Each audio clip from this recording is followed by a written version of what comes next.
गुढीपाडव्याच्या मेळाव्यातून राज ठाकरे मनसैनिकांसमोर ठेवत असतात।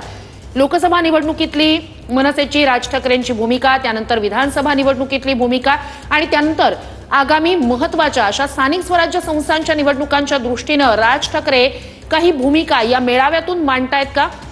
मध्यंतरीच्या काळात आपल्याला माहिती आहे अनेक महत्त्वाच्या बैठका घेत राज ठाकरे यांनी कार्यकारिणीत बदल केलेले आहेत, अनेक नव्यानं नियुक्त्या केलेल्या आहेत। या सगळ्याच्या पार्श्वभूमीवर राज ठाकरे नेमकं काय बोलतायत, या सगळ्या बदलांमागे त्यांचा नेमका पुढचं पाऊल कशा प्रकारचं असणार आहे स्थानिक स्वराज्य संस्थांच्या निवडणुकांच्या दृष्टीने याकडे सगळ्या राज्याचं लक्ष लागलेलं आहे।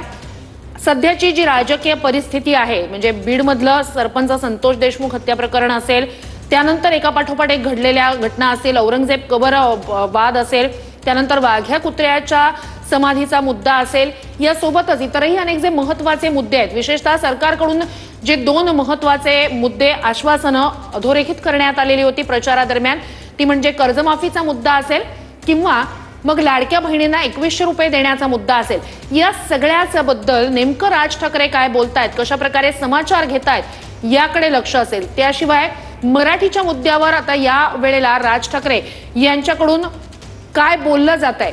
आपल्याला माहिती आहे मराठी भाषेला अभिजात भाषेचा दर्जा देण्याची मागणी राज ठाकरे यांनी केलेली होती आणि ती मागणी मान्य झाल्यानंतर आता नेमकं या वेळेला त्या मुद्द्यावर काही बोलतायत का याकडे लक्ष।